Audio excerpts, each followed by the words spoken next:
एकदम रिलैक्स हो जाए। मैं आपका अब कम से कम 1 घंटा लेने वाला हूं। हाँ जी, मैं चाहूंगा कि जब आप यहाँ पर कार्यक्रम में बैठो तो शारीरिक रूप से और मानसिक रूप से पूरे रिलैक्स हो जाओ। 1 घंटे मैं आपसे उपहार में मांगता हूं। धन्यवाद। क्या आप मुझे ये उपहार देंगे? आधे लोग तो विचार कर रहे हैं हाँ बोलूं कि ना। बाजू वाला हाँ बोले तो मैं हाँ बोल ही देता हूं। क्या आप मुझे आपका 1 घंटा देंगे? इतना मजबूरी से। क्या आप मुझे अपना 1 घंटा देंगे? धन्यवाद। तो आपने अगर ये उपहार दिया है तो डेफिनेटली उपहार को मैं और लेना चाहूंगा। लीजिए, बिना किसी औपचारिकता के सीधे आगे के सेगमेंट पर बढ़ता हूं कि जिस उद्देश्य से ओसवाल ज्वेलर्स ने आज आप सबको यहां पर इकट्ठा किया है, आप सबको यूं कहूं कि आप सबको यहां पर आमंत्रित किया है, आप सबको यहां पर आमंत्रित किया है एक उद्देश्य, ऋणानुबंध, जो आज के हमारे इस कार्यक्रम की थीम भी है, ऋणानुबंध संबंध समारोह। ओसवाल ज्वेलर्स जो किसी परिचय का मोहताज नहीं, आध्यात्मिक में तो अपना एक स्थान रखता ही है, लेकिन अब बहुत वर्षों से इन्होंने सामाजिक कार्यक्रम में अपनी पहल तो कर दी है, लेकिन एक नई पहल शुरुआत की है, उसका नाम है ऋणानुबंध समारोह। ऋणानुबंध यानी कि किसी के किए हुए उपकारों का समारोह, किसी के उपकार को मानकर उसकी अनुमोदना करना, ये ऋणानुबंध समारोह। यूं तो अपने जीवन पर, हमारे सभी के व्यक्तिगत जीवन पर बहुत से लोगों का ऋण होता है, करता है। अब चाहे वो हमारा दोस्त हो सकता है, हमारे व्यापारी मित्र हो सकते हैं, हमारे टीचर्स हो सकते हैं, गुरु भगवंत हो सकते हैं, लेकिन इन सब के ऊपर ऐसे 2 पात्र हैं हमारे जीवन के, जिनका ऋण हमारे ऊपर, हमारा जीव जब से जन्म में आता है तब से लेकर मरण तक हर क्षण उसका ऋण हम पर रहता है। और ऐसे 2 पात्रों को मैं नमन करता हूं, हमारे जीवन के, हम सबके जीवन के माता और पिता। कहा जाता है कि कलाकार कभी मरता नहीं, उसे तो जिंदा दफनाया जाता है। कलाकार कभी मरता नहीं, उसे तो जिंदा दफनाया जाता है। जब कभी भी कब्र खोल के देखो, आपके तालियों के इंतजार में पाया जाता है। कलाकार को दूसरा कुछ नहीं चाहिए। मैंने निखिल भाई को भी बोला कि आज हमको नाश्ता मत करवाना, कोई बात नहीं, बस हमारे जो गेस्ट हैं उनको एक चीज बोल देना कि भर भर कर तालियां बजाते रहना। एक टाइप की एक्सरसाइज भी है, करते रहना। जहां जहां अच्छा लगे मुझे आशीर्वाद देते रहिएगा। लीजिए, शुरुआत करने से पहले एक स्टोरी से मैं शुरुआत करना चाहूंगा कि गांव में एक जोशी थे, या यूं कहूं कि बहुत बड़े ऋषि थे। उन ऋषि महाराज के पास एक बहुत बड़ी विद्या थी, भविष्य को देखने की। हरिहर साहब एक ऐसे ऋषि थे एक गांव में कि उनके पास एक ऐसी विद्या थी कि वो आपका, मेरा, हम सब का भविष्य देख सकते थे। लेकिन कहा जाता है कि कोई भी ऐसी विद्या लेकर कोई भी आदमी या कोई भी व्यक्ति आता है ना, तो गांव के अच्छे लोग भी होते हैं और गांव में बुरे लोग भी होते हैं। तो अच्छे लोगों ने उनकी शरण में जाना शुरू कर दिया, लेकिन जो बुरे लोग थे उनको थोड़ी मन में ईर्ष्या होने लगी। उन्होंने सोचा हम इस ऋषि को ढोंगी साबित करके रहेंगे। उन्होंने तरह तरह से प्लानिंग की, प्लॉटिंग की, लेकिन हर बार नाकाम रहे। तो उन्होंने ये काम अपने गांव के 4 बच्चों को दे दिया। बच्चों को कहा कि बच्चों, किसी भी तरह जाकर आप ये ऋषि को कैसे भी करके आप झूठा साबित कर दो। कहा जाता है कि हमसे जो काम नहीं होता ना, हम बच्चों को आगे कर देते हैं। तो बच्चों ने भी आइडिया लगाई कि इन ऋषि बाबा को हम झूठा साबित कैसे करें। तो ऋषि जी एक पेड़ के नीचे अपने ध्यान में बैठे थे।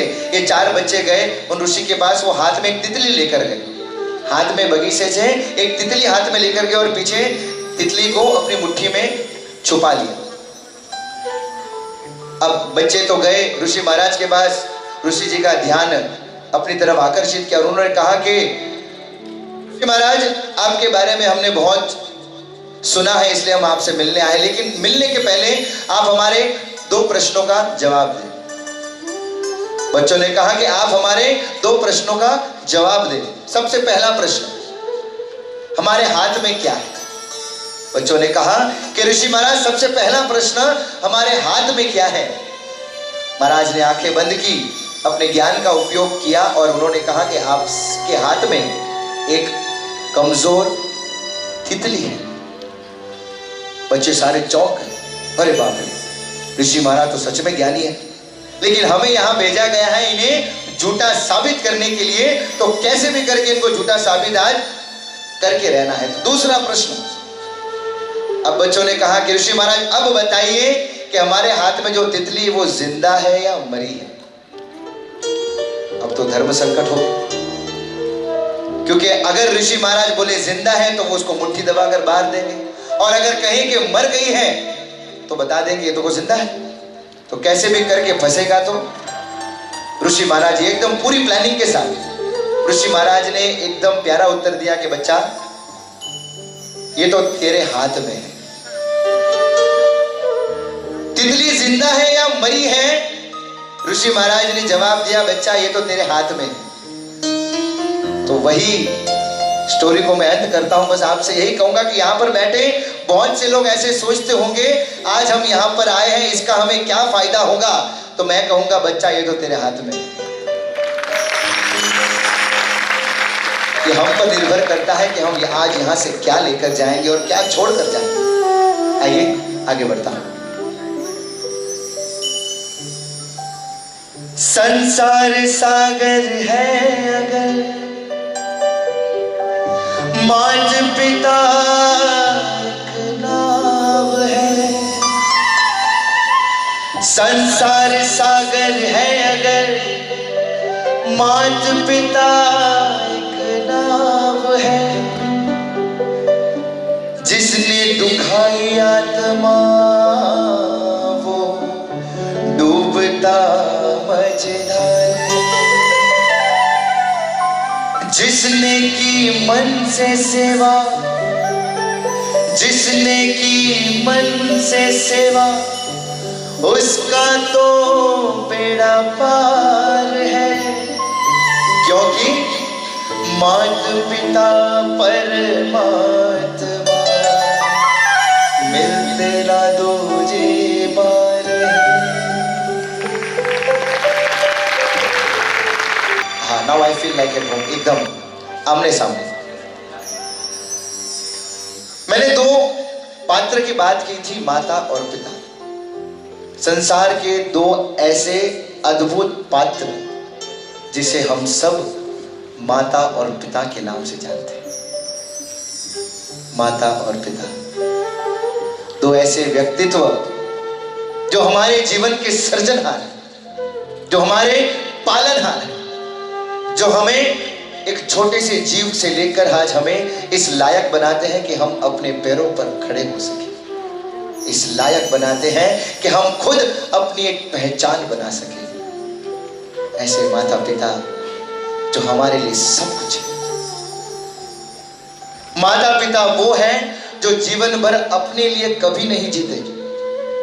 जब तक एक पुरुष और स्त्री जब तक माता पिता नहीं बनते तब तक कदाच अपनी इच्छाओं को पूरा करने के लिए दिन और रात एक कर देते हैं, लेकिन जब उन्हें माता पिता बनने का सौभाग्य मिलता है ना, उसी पल से उनका जीवन उनका नहीं रहता, उसी पल से उनका सारा जीवन अपने बच्चों के लिए समर्पित हो जाता है। उसी पल से अपनी इच्छाओं को छोड़कर, अपने सपनों को छोड़कर अपने बच्चों के सपने पूरे करने के लिए लग जाते हैं। ये है हमारे माता और पिता, जिनकी दिन की शुरुआत अपने बच्चों से होती है,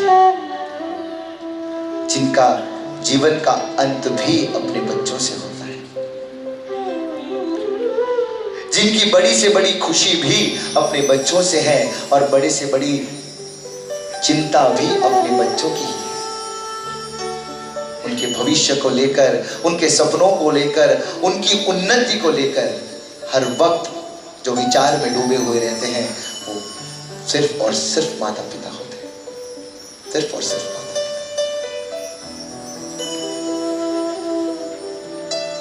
शास्त्रों का तो मुझे पता नहीं, क्योंकि शास्त्रों का ज्ञान मुझे बिल्कुल नहीं। आज यहां पर भी मैं जो कुछ भी बोलने वाला हूं, मैं कोई बड़ा प्रवचनकार नहीं हूं, मुझे बोलना बिल्कुल नहीं आता। हाँ, सुनना जरूर आता है। मैं कोई बड़ा प्रवचनकार नहीं, यहाँ पर कोई प्रवचन नहीं है। ये सिर्फ और सिर्फ मेरे मन के, अपने माता पिता के प्रति जो मन में एक भावना है, मन में उनके लिए जो आदर है, सम्मान है, सिर्फ अपने माता पिता नहीं, यहाँ पर बैठे जितने भी माता पिता हैं, इस विश्व के जितने भी माता पिता हैं, उनके प्रति जो मेरी वंदना है, उनके प्रति जो मेरा आदर है, सम्मान है, ये सारा जब मन से निकलता है ना, तब इस जुबान से बाहर आता है।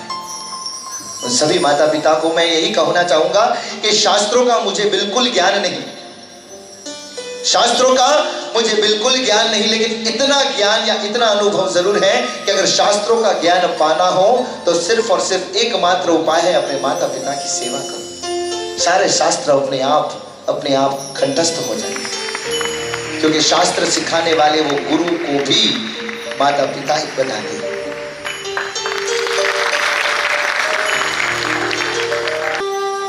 अपने बच्चों की खुशी को लेकर जिनके कलेजे को ठंडक पहुंचती हो, अपने बच्चों के दुख में जिनका दिल रोता हो, अपने बच्चों की उन्नति को देखकर जो गर्व महसूस करते हो, ऐसे माता पिता को लाख लाख बंधन, लाख लाख बंधन।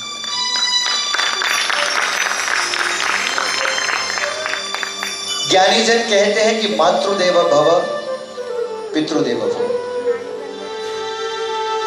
ये शास्त्रों की लाइन से यहाँ पर बैठा हर एक व्यक्ति वाकिफ होगा। ऐसा शायद ही कोई होगा कि जो इन शब्दों को आज पहली बार सुन रहा हो, नहीं हो, इतना मैं दावे के साथ कहता हूं। लेकिन एक बार अपने दिल के, अपने चेस्ट के लेफ्ट हैंड साइड पर हाथ रखकर अपने आप से पूछना कि मातृदेव भव पितृदेव भव हमने लाख बार सुना है, लेकिन क्या हमने इन दोनों शब्दों को, इन दोनों श्लोकों को सही मायने में समझा है?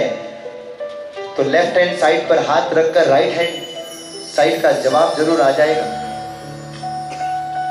क्योंकि दिल भले ही लेफ्ट में होता हो लेकिन जवाब हमेशा राइट देता है। अपने आप से पूछो, क्या हमने इन दोनों शास्त्र के श्लोकों को हमने कितना समझा? हमेशा हम कहते हैं माता और पिता, मातृदेव भव पितृदेव भव। मां भगवान के समान है, पिता देव तुल्य है। आज इन्हीं दोनों पात्रों को आइए हम समझने की कोशिश करते हैं, जानने की कोशिश करते हैं। जीवन में एक ऐसा ही पात्र है, ऐसे ही दो पात्र हैं जो जीवन भर हमारे साथ रहते हैं, लेकिन जीवन भर हम कभी उन्हें समझ ही नहीं पाते। और आज ऐसे मंच जब मुझे मिलता है इस ओशवा ज्वेलर्स की ओर से, जहां पर मैं अपने माता पिता के प्रति जो मन में रहे मेरे आदर भाव है आज आपके समक्ष रख सकता हूं, इसलिए मैं ओशवा ज्वेलर्स का तहे दिल से पुनः बहुत बहुत धन्यवाद देता हूं कि ये मंच मुझे मिला है। और आज इस मंच से दुनिया के तमाम उन माता पिताओं को मैं वंदन करना चाहूंगा। लीजिए मैं आगे बढ़ता हूं।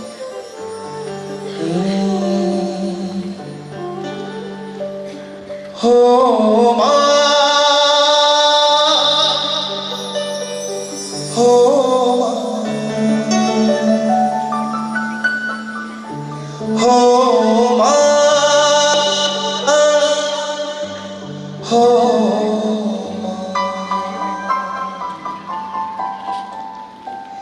तेरी तुलना किससे करूं मां, तुझसा और न कोई। अपनी बात शुरू करने से पहले हम जीवन में हमेशा कहते हैं मम्मी एंड डैडी, इंग्लिश में कहते हैं मदर एंड फादर, हिंदी में कहते हैं माता और पिता, और गुजराती में कहते हैं माई अने बापू। कभी भी हम उल्टा शुरू नहीं करते, इसलिए अपनी बात भी मैं माँ से शुरू करना चाहूंगा एक प्यारे गीत के साथ। अपनी माँ से अगर प्रेम करते हो तो गीत को आज मन से फील करना और अपने माँ के लिए समर्पित करना कहूंगा। तेरी तुलना किससे करूं माँ, तुझसा और न कोई।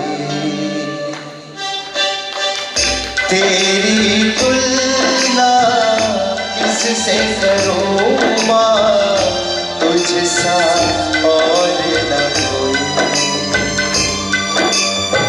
जब जब टूटा मेरा खिलौना,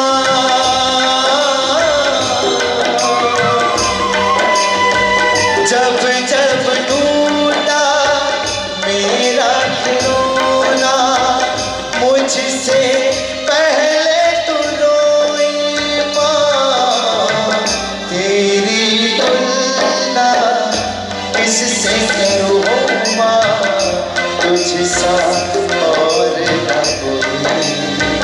हो माँ तुझसा और न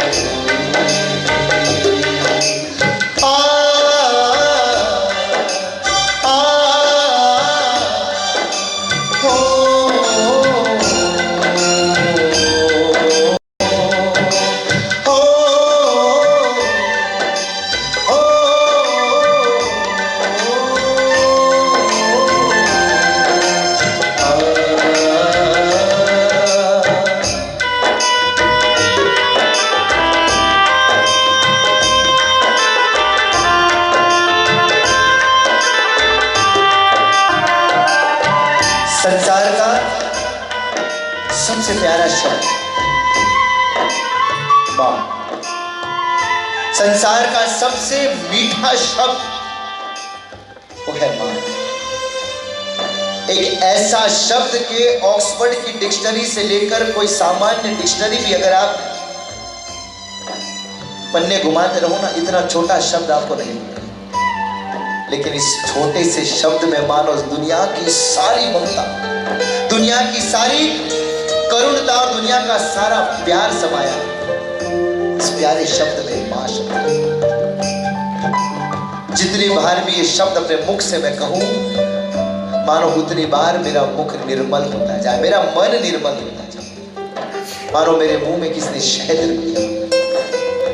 इतनी मिठास, इतना प्रेम, इतना वात्सल्य भाव इस शब्द में जिसे मैं मां कहता हूं।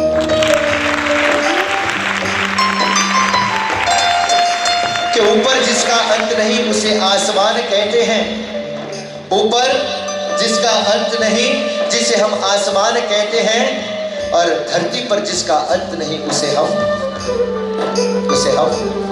मां कहते हैं।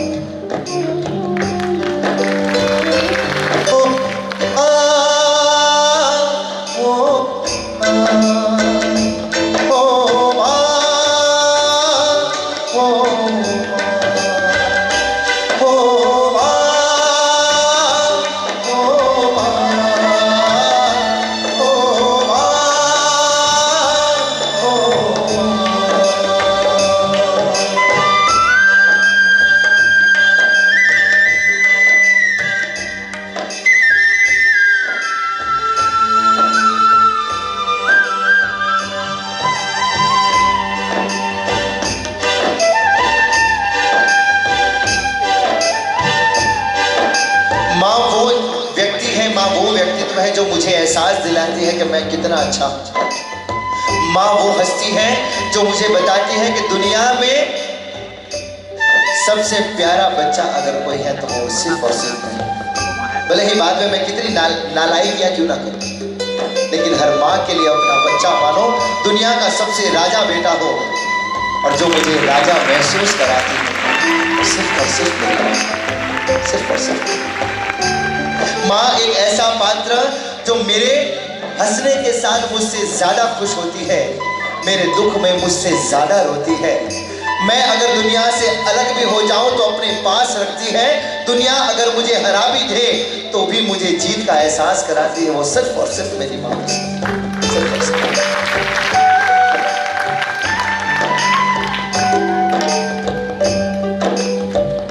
माँ बनना कहते कि दुनिया में भगवान के वरदान से कम नहीं। यहाँ पर बहुत सी माएँ बैठी, उनसे कभी अकेले में बैठे, जितने भी बच्चे बैठे हैं अकेले में, जब भी मम्मी कभी बैठी हो ना, टीवी के सामने हो, कभी मत पूछना उनका चहीता सीरियल देख रहे हो तो कभी तो बिल्कुल मत पूछना, गालियाँ ही मिलेगी। जब माँ अकेली बैठी हो, अकेली पास में जाकर बैठना, माँ का हाथ हाथ में रखना। एक सवाल माँ से पूछो, माँ मेरे जन्म से पहले आपने जो मेरे लिए सपने देखे थे, क्या वो सपने मैंने पूरे किए? माँ से सीधे का सवाल पूछो, आपने जो मेरे लिए सपने देखे थे मेरे जन्म से पहले, क्या वो सपने मैंने पूरे किए? सच कहो, अगर नहीं भी किए होंगे ना तो माँ एक बार कहेगी हाँ, क्योंकि मैं भले ही उस लायक रहूं कि ना रहूं, लेकिन उस लायक मुझे होने का एहसास दिलाती है वो सिर्फ और सिर्फ मेरी माँ। क्योंकि बहुत रोता हूं लेकिन दामन मेरा नम नहीं होता, इन आंसुओं के बरसने का कोई मौसम नहीं होता, अपने दुश्मनों के बीच भी महफूज रहता हूं मैं, क्योंकि मेरी माँ की दुआओं का असर कभी कम नहीं होता, कभी कम नहीं होता।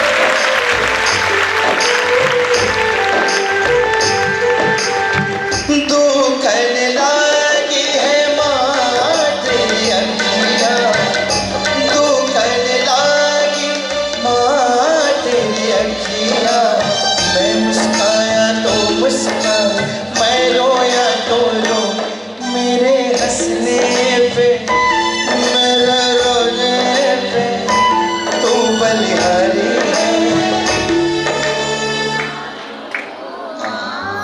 चलेगा बेसुरा भी गाओ तो, लेकिन हर माँ को अच्छा लगता है। यहाँ पर जितने भी अपने माँ के बच्चे या बच्ची यहाँ पर बैठे और माँ से सच्ची में बहुत प्रेम करते हो, अपनी उम्र को थोड़ी देर के लिए भूल जाना, क्योंकि 80 वर्ष की माँ अगर वृद्ध भी हो गई हो, अगर टूटी फूटी भाषा में अगर 50 साल का बच्चा भी अपने माँ के लिए कुछ गाया, फिर भी माँ को वो बहुत प्यारा लगता है। इसे साथ में जितने भी यहाँ पर बैठे हैं साथ में कहना, हो माँ, हो माँ,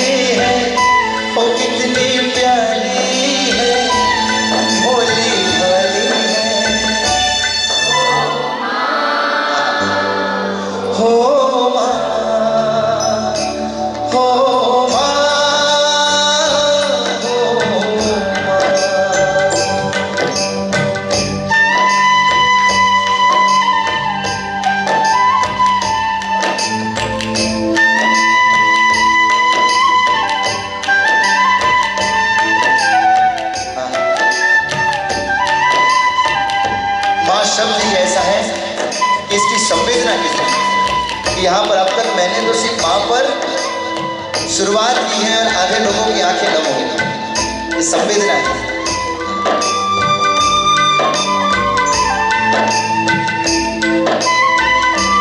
माँ बनना दुनिया का सबसे बड़ा वरदान है। यहाँ पर जितने भी माएँ बैठे हैं ना, उनसे पूछना कि माँ बनने का एहसास या माँ बनने का वात्सल्य क्या होता है।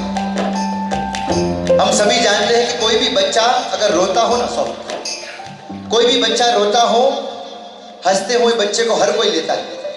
आपके पास भी अगर कोई बच्चा है ना, हंसते हुए बच्चे को हर कोई लेता है, लेकिन उस हंसते हुए बच्चा अगर रोना लगे ना, अगर वो रोने लगे तो सीधा पहले क्या आता है, इसकी मम्मा का है, आता है कि नहीं?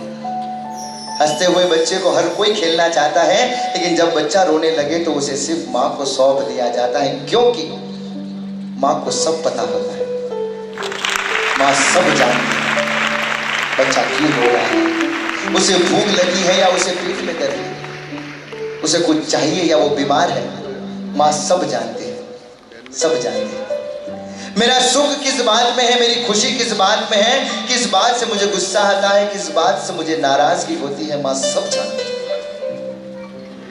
भगवान हर जगह नहीं रह सकता, इसलिए उसने इस माँ का सर्जन किया, और माँ का सर्जन होते ही मानो वो परमात्मा भी उस माँ का दीवाना हो गया। सच कहता हूं, माँ अपने औलाद के गुनाहों को अपने आंचल में छुपाया करती है। माँ अपने औलाद के गुनाहों को अपने आंचल में छुपाया करती है। माँ के पैरों में जन्नत भी आया करती है। माँ की परिभाषा संसार में सबसे अलग है, क्योंकि ये माँ वो है जो ईश्वर को भी अपनी गोद में खिलाया करती है। ईश्वर को भी अपनी गोद में। खुद भगवान भी अगर इनकी गोद का सहारा लेना पड़े, वो तो भगवान है, लेकिन फिर भी इस माँ की कोख का सहारा लेकर ही वो इस धरती पर आता है। इस माँ का मोहताज है वो ईश्वर भी। इसलिए कहना चाहूंगा कि देह में से देह देती है माँ, खुशी में से खुशी देती है माँ, अरे जीव में से जीव देती है माँ। पूजना है तो इस माँ को पूजो, क्योंकि उस भगवान को भी तो जन्म देती है माँ, भगवान को भी जन्म देती है।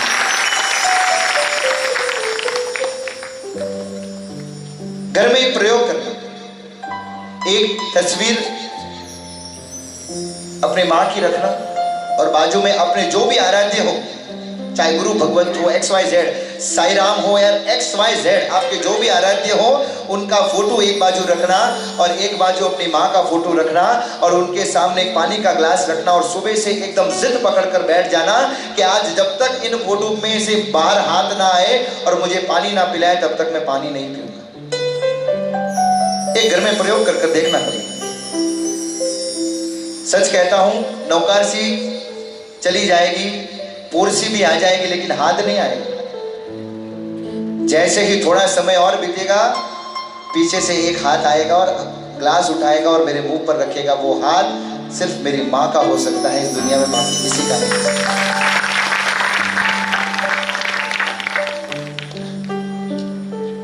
क्योंकि माँ को भजने से भगवान मिलेंगे कोई गारंटी नहीं। माँ को भजने से भगवान मिलेंगे कोई गारंटी नहीं, लेकिन इतनी गारंटी जरूर देता हूं कि इस माँ को भजने से भगवान जरूर मिल जाएंगे। माँ के लिए और आगे बढ़ता हूं, कहूंगा माँ बच्चों की जान होती है, माँ बच्चों की जान होती है। वो होते हैं किस्मत वाले, वो होते हैं किस्मत वाले जिनकी माँ होती है। कितनी शीतल है, ओ कितनी प्यारी है, भोले भाले है। ओ माँ, ओ माँ, ओ माँ, ओ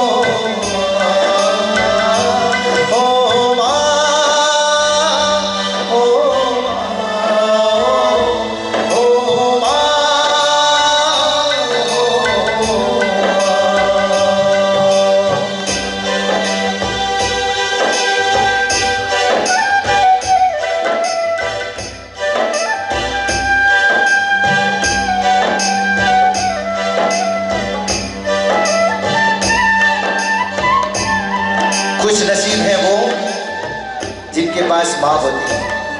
सच में कहना, एक बार कभी जाकर उस अनाथ आश्रम में उन बच्चों को पूछना कि एक माँ का महत्व क्या है। सच्चा महत्व मैं क्या बताऊं, सच्ची संवेदना, सच्ची वंदना तो वो बच्चे बताएंगे आपको, जिनको माँ का प्यार नहीं मिलता। सारी दुनिया की दौलत भी अगर खर्च कर दी जाए ना, फिर भी इस माँ का प्रेम मोल नहीं मिलेगा, बिल्कुल। लेकिन आज विडंबना कुछ ऐसी है, आज का माहौल कुछ ऐसा है कि एक वृद्ध अनाथ आश्रम में बच्चों से मिलने गए। ध्यान से सुनिएगा। एक वृद्ध अनाथ आश्रम में बच्चों से मिलने गए। उन दोनों दादा दादी ने उन बच्चों से पूछा, बच्चों को ढेर सारा प्यार किया। बच्चों ने भी उनके प्यार में आकर दादा दादी से पूछ लिया कि दादा दादी आप कहाँ रहते हो। दादा दादी ने जवाब दिया कि बेटा हम आप ही के अनाथ आश्रम के पीछे एक छोटा सा वृद्धाश्रम है, हम वहां रहते हैं। इस पर दादा दादी ने बच्चों से ऐसे ही मजाक में पूछ लिया कि बच्चों आप यहाँ क्यों रहते हो। आंसर उनको पता था, लेकिन फिर भी उन्होंने पूछ लिया कि बच्चों आप इस अनाथ आश्रम में क्यों रहते हो। तो बच्चों ने जवाब दिया कि हमारे माता पिता नहीं है, वो मर गए, इसलिए हम यहाँ पर रहते हैं। इस पर बच्चों ने भी दादा दादी से प्रश्न किया, आप वृद्धाश्रम में क्यों रहते हो। दादा दादी ने जवाब दिया, क्योंकि हमारे बच्चे जिंदा हैं। बहुत बड़ी घटना है। कहीं ना कहीं दर्द भी होता है कि जिस भगवान को ढूंढने के लिए कोई अमरनाथ जाता है, कोई वैष्णो देवी जाता है, कोई पालीतना की यात्रा करता है, तो कोई शिखर जी जाता है, यहां तक कि दर पूनम शंखेश्वर भी जाता है। लेकिन ये भूल जाता है कि वहां शंखेश्वर में जाकर 4-4 घंटे लाइन में खड़ा रहकर उस परमात्मा की सिर्फ एक वासस के पूजा मिलती है। अरे मूर्ख, तेरे घर में ही पार्श्वनाथ बैठे हैं, एक बार उनके चरण में जाकर से स्पर्श कर ले, मानो पालीतना, शंखेश्वर और चारों धाम एक बार हो जाएंगे। कहीं ना कहीं वो मूर्ख भूल जाता है। मां के बारे में मैंने बहुत सुना, बहुत अभ्यास भी किया, लेकिन अब तक इस मां के व्यक्तित्व को, ये मां के पात्रों को मैं शब्दों में बराबर से बयान कर नहीं पाता। विद्वानों ने कहा कि मां सूरज की तरह है। ध्यान दीजिएगा कि मां सूरज की तरह है। किसी ने कहा कि मां चांद की तरह है, तो किसी ने कहा कि मां तारों की तरह है। अरे इन सब के बाद एक विद्वान खड़ा हुआ, उन्होंने कहा नहीं, मां तो इस पृथ्वी की तरह है जो अपने बच्चों को अपने में समा लेती है। इन सभी की बातों को सुनने के बाद एक प्यारी सी बच्ची आकर कहा कि नहीं अंकल, ना माही सूरज की तरह है, ना माँ चांद की तरह है, ना माई तारों की तरह है, क्योंकि सूरज में भी कहीं ना कहीं ज्वाला है। मेरी मम्मी भी कभी ज्वाला बनती है, लेकिन उनके प्रेम में कभी मैंने ज्वाला नहीं देखी। माँ चांद की तरह है, चांद में भी कहीं ना कहीं दाग है, लेकिन मेरी माँ का प्रेम तो बेदाग है। माँ तारों की तरह है जो आसमान में बहुत प्यारे लगते हैं, लेकिन वो रात हो जाने के बाद साथ छोड़ देते हैं। लेकिन मेरी माँ ऐसी है, चाहे दुनिया की कोई भी परिस्थिति आ जाए, लेकिन माँ मेरा साथ नहीं छोड़ेगी। माँ संसार की तरह है, माँ विशाल है, लेकिन ये संसार भी कहीं ना कहीं स्वार्थ से भरा है। यहां तो कोई बिना मतलब के पानी भी नहीं पूछता, बिना स्वार्थ के कोई किसी का हालचाल नहीं पूछता। इस स्वार्थ भरे संसार में कोई मुझे निस्वार्थ अगर प्रेम करती है, तो वो सिर्फ और सिर्फ मेरी मां है, सिर्फ और सिर्फ। कौन भले को पूछता है, कौन खरे को पूछता है, कौन भले को पूछता है, कौन खरे को पूछता है। ये तो मतलब की दुनिया है दोस्तों यहाँ, वरना कौन आपको ऐसे ही पूछता है। थोड़ी देर के लिए यहाँ पर बैठे सभी, भले आपकी उम्र कोई भी हो, थोड़ी देर के लिए आप सबको मैं बचपन में लेके जाना चाहता हूँ। आपके बच्चे होंगे, उनके बचपन में लेके जाना चाहता हूँ कि बचपन में हम सब ने शैतानियां की हैं। भले आज हम सूट बूट बैठकर यहाँ पर टाइट बैठे हैं, लेकिन सच कहना, बचपन में आपने कितनी शैतानियां की हैं ये आपकी जान ही जानती है। लेकिन इन सब शैतानियों के बाद अगर किसी माँ को पूछ लिया जाए ना कि आपके इतने बच्चों में से सबसे ज्यादा शैतानी कौन करता है, नहीं नहीं मेरे बच्चे तो सारे अच्छे हैं, दुनिया के सारे अच्छे बच्चे सिर्फ मेरे बच्चे, क्योंकि घुटनों से रेंगते रेंगते ना जाने कब मैं खड़ा हुआ, तेरे आंचल की छांव से माँ कब मैं खड़ा हुआ। काला टीका दूध मलाई आज भी सब कुछ वैसा है, मैं ही मैं हूं सब जगह, ये प्यार तेरा कैसा है। प्यारा बेटा राजा बेटा मैं ही सबसे अच्छा हूं, कितना भी बड़ा हो जाऊं मां, पर मैं आज भी तेरा बच्चा हूं, आज भी।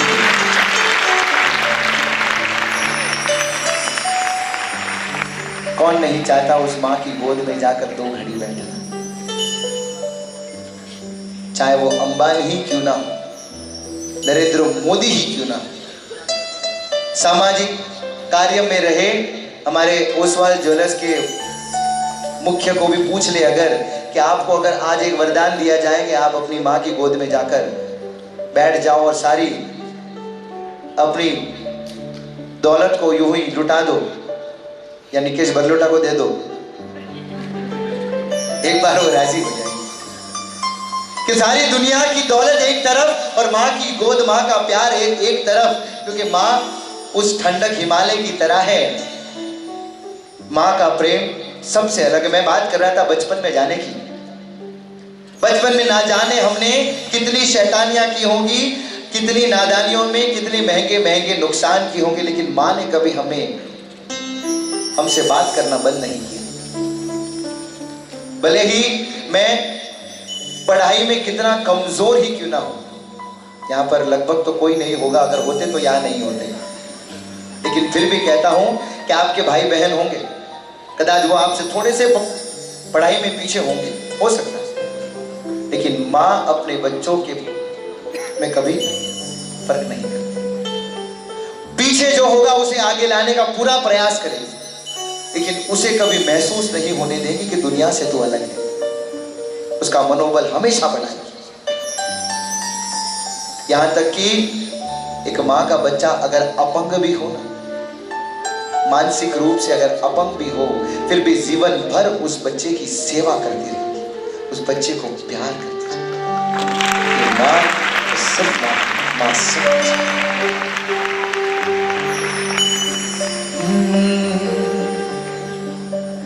माँ मुझे अपने आंचल में छुपा ले, गले से लगा ले, और मेरा कोई नहीं। माँ मुझे अपने आंचल में छुपा ले, गले से लगा ले, और मेरा कोई नहीं। फिर न सताऊंगा, मुझे पास बुला ले, गले से लगा ले, और मेरा कोई नहीं हो। माँ मुझे अपने आंचल में छुपा ले, गले से लगा ले, और मेरा कोई नहीं।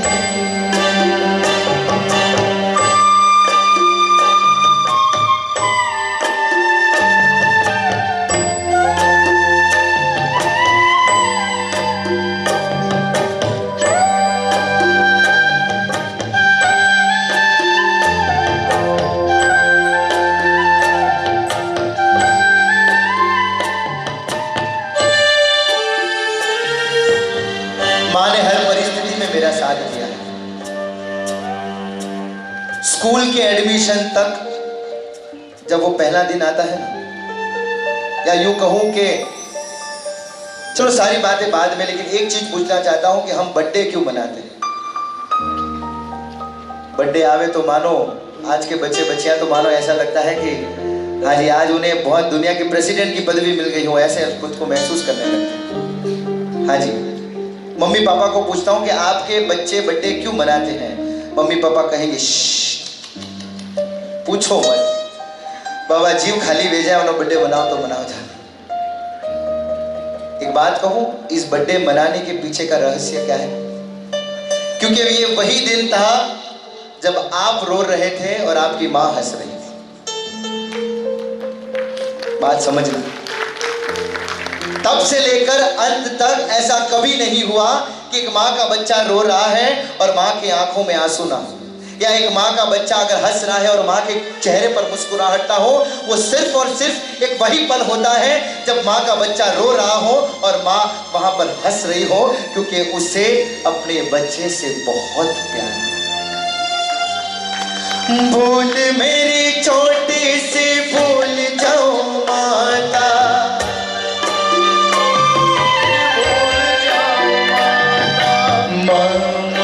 अपने आंचल में छुपा ले, गले से लगा ले, और मेरा कोई नहीं हो।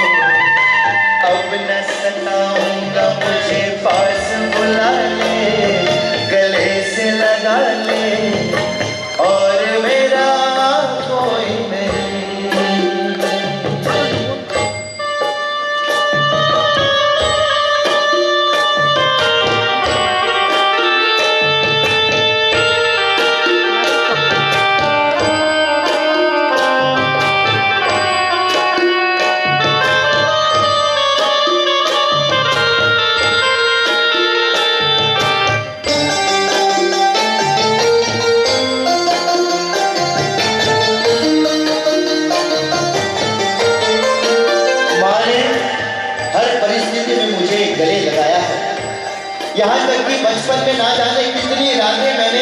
माँ की बिगाड़ी होगी। ना जाने कितनी रातें मैंने उस माँ की खराब की होगी। रात को 2:30 बजे तक मैंने उस बिस्तर को गीला किया होगा, लेकिन उस माँ ने कभी मुझे ऐसे सोने नहीं दिया। भले रात के 2:30 क्यों ना बजे हो, 3 क्यों ना बजे हो, वो माँ ने मुझे उठाया, मुझे साफ किया, नए कपड़े पहनाए और मुझे लोरी गाकर सुला दी। और फिर सुबह 6 बजे उठ गई अपने परिवार की सेवा के लिए। उस परिवार की सेवा।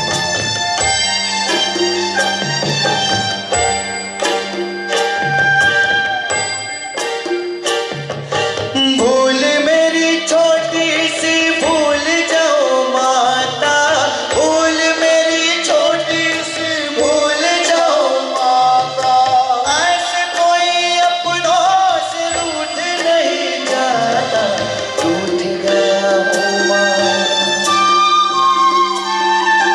रूठ गया हूँ माँ।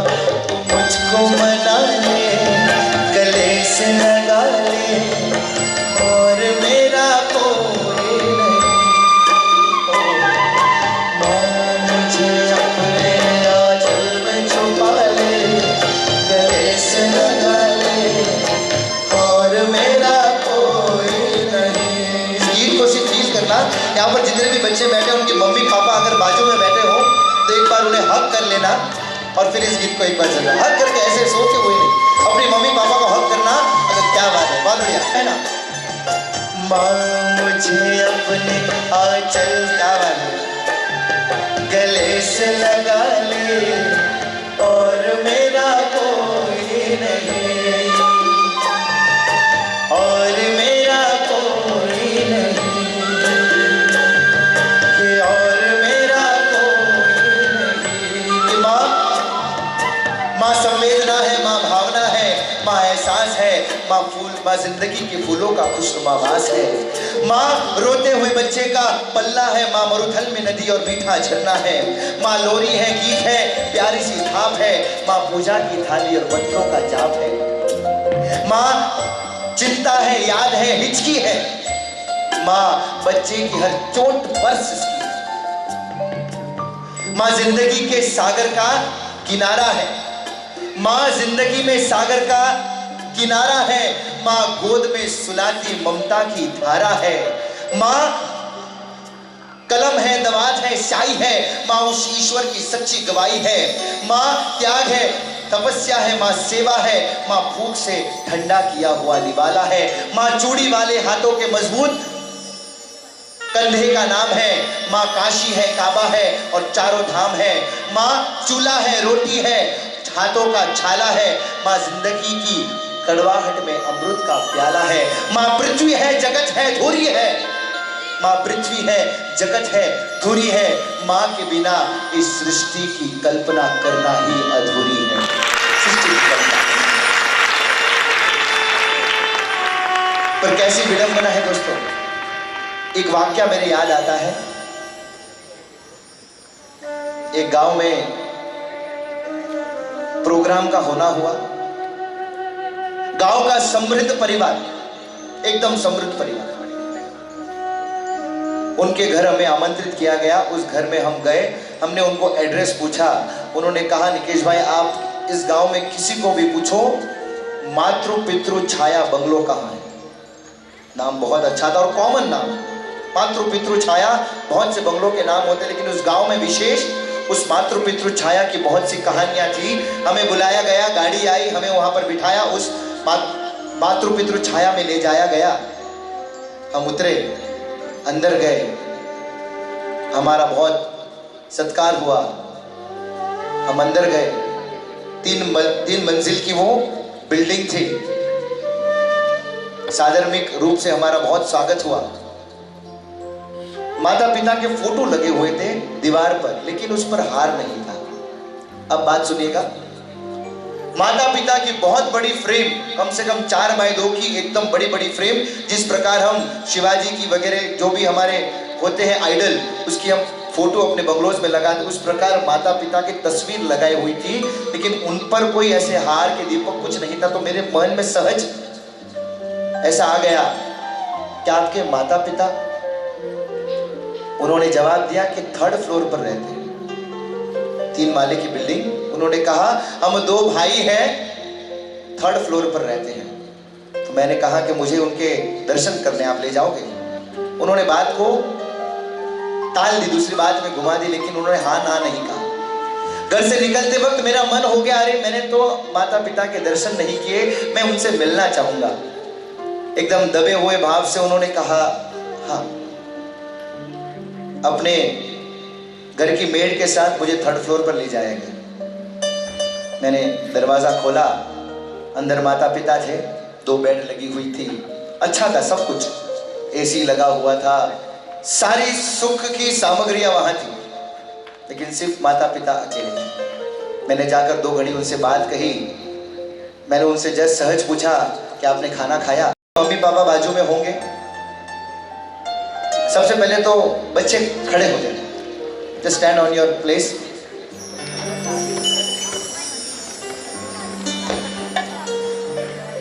ओके, दोनों हाथ में ले लीजिए।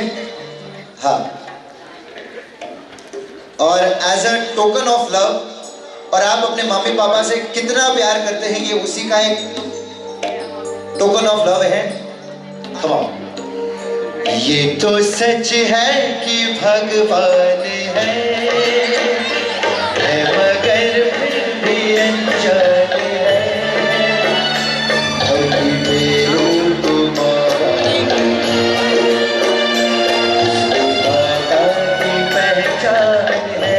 और मम्मी पापा को अपने बच्चों को गले लगाना है, ऐसे नहीं बैठना नहीं है। Come on, hug your children. तो सच है कि भगवान है,